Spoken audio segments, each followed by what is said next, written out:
Let's have a look at this. Gentlemen, the United States Congress is going to begin investigating Gary Gensler, the chairman of the Securities and Exchange Commission, regarding the possible purchase of 1.2 million XRP during the Ripple case. As a result of a series of tweets, a number of influential members of the Bitcoin community have recently become aware of the possibility that Gary Gensler, the head of the Securities and Exchange Commission, may have committed an error. These suspicions have arisen due to the possibility that Gensler purchased more than 1.2 million XRP tokens while the Securities and Exchange Commission and Ripple were still in court. Congress has received requests for an investigation, and reports suggest that Gensler may have resigned from his job due to these allegations. Bree Madigan, the chief executive officer and global business leader, made the following announcement on Twitter: investigations into CC Chairman Gary Gensler's purchases of over $1.2 million in XRP during the Ripple lawsuit are likely to be on May. A number of people in the cryptocurrency and financial industries raised their eyebrows in response to this tweet, which hinted at the possibility of legal repercussions for Gensler's conduct. Crypto geek and notable YouTuber, who focuses on XRP, echoed these fears in a tweet, stating that any state's Congress should begin an inquiry into CC Chairman Gary Gensler after a report revealed he may have purchased over $1.2 million in XRP during the Ripple lawsuit. These revelations have intensified the scrutiny surrounding Gensler's behavior and the implications it poses for the integrity of regulatory oversight based on several reports. In light of these most recent happenings, it is considered that Gary Gensler is under a great deal of pressure to resign from his position. A dozen separate stories have cited the possibility that Gensler may submit his resignation over the next few days for further information. The tensions in supervisory circles are increasing due to the fact that Republicans in the House have even threatened to subpoena Gensler in response to allegations of obstruction and the absurd notion that he should pay a $1 billion fine. In the most recent court filing that Ripple made on April 22nd, they argued against the SEC's demand for a huge fine of $2 billion and put out an alternate plan.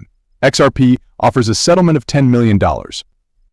They asked the court to dismiss the SEC's motion and instead impose a significantly smaller civil penalty of no more than $10 million. Ripple is contesting the SEC's imposed $2 billion fine. Stuart Alderati, the chief legal officer of Ripple, made it abundantly clear that the lawsuit does not include any claims or charges of fraud or carelessness. He also discussed the company's position on the platform. In essence, he asserted that the SEC's demand represents yet another frightening addition to the cryptocurrency industry in the United States. Alderati concurred with others when he stated that Ripple had prevailed in a number of significant court cases, as stated by Ripple CEO. Brad Garlinghouse asserts that the SEC's rules will continue to exert a significant influence. Even after Gensler's term is over, Ripple maintains that the SEC's $2 billion punishment is both illegal and morally objectionable.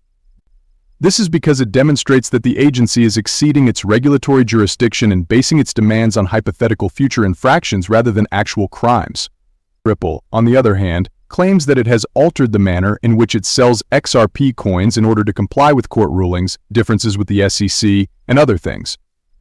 Ripple has included a document that details the actions taken to ensure that its business partners meet the requirements to be considered accredited investors.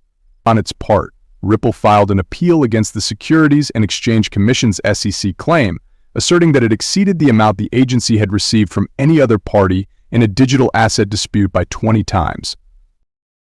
The sole purpose of this post is to provide you with information. You should not take this as legal, tax, or commercial advice. The United States Securities and Exchange Commission asked Ripple Labs to receive $2 billion in compensation from the firm for selling XRP tokens to institutions. Ripple included this request in a complaint it filed.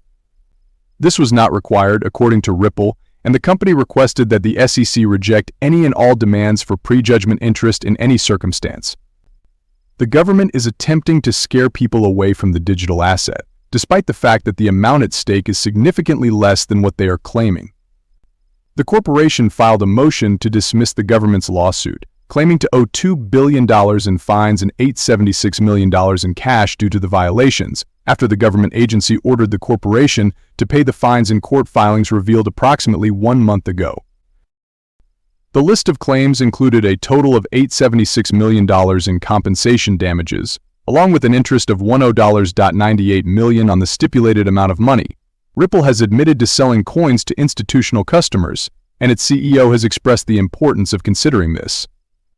In addition, the corporation vehemently refuted the racial allegations that they were constantly selling XRP to institutions, which were included in his statement. In addition, authorities from the company stated that the civil fine could not exceed $10 million each year. Stuart Alderoty, Ripple's chief legal officer, has made it abundantly clear that the SEC's allegations are based on a case the agency had previously dismissed. According to Alderoty, the agency is making it very clear that it intends to punish individuals who do not adhere to its standards in an effort to discourage market participants from participating. The fact that Bitcoin firm is opposed to the Securities and Exchange Commission's request for a $2 billion fine for previous institutional trading is not a secret. The SEC's request merely serves as further proof of the ongoing proceedings in a case where Ripple triumphed on crucial points. However, the case itself lacked any allegations or verdicts of fraud or recklessness. The SEC's request indicates its ongoing campaign of fear against any coins established in the United States. Stuart, in his capacity as chief legal officer of Ripple, is the one present to read the statement. The firm won a portion of the SEC's litigation in July 2023. The court has determined that the individual sales of XRP do not violate any laws pertaining to securities. On the other hand, the trial is still ongoing, and the next hearing will be regarding the institutional sales of XRP. The path to XRP has not been straightforward due to Ripple's ongoing legal battle with the Securities and Exchange Commission. Despite the ongoing lawsuit, XRP sales have significantly increased, with its current value hovering around 55 cents. At the end of this case, it will have a significant impact not just on Ripple but also on the cryptocurrency sector as a whole. In a recent statement, Ripple questioned the expert witness's declaration, accusing the Securities and Exchange Commission (SEC) of unfair behavior due to the late filing, which negatively impacted Ripple's case against competitors. In response to the SEC's brief regarding potential remedies, Ripple submitted a petition to the court, requesting the denial of the SEC's prayer. As we wait for the move to strike the Fox declaration to be filed, the opinions of lawyers indicate that Ripple is concerned about the degree to which the SEC will adhere to the court's rules and safeguard the integrity of the legal process. Pro-XRP's attorneys like Bill Morgan and James Murphy have supported Ripple's position, highlighting the potential impact on the lawsuit's outcome. In response to the Securities and Exchange Commission's SEC request for a $2 billion fine for legacy institutional trading, Stuart Alderoty, a member of Ripple's general counsel, voiced his opposition. That's all for now.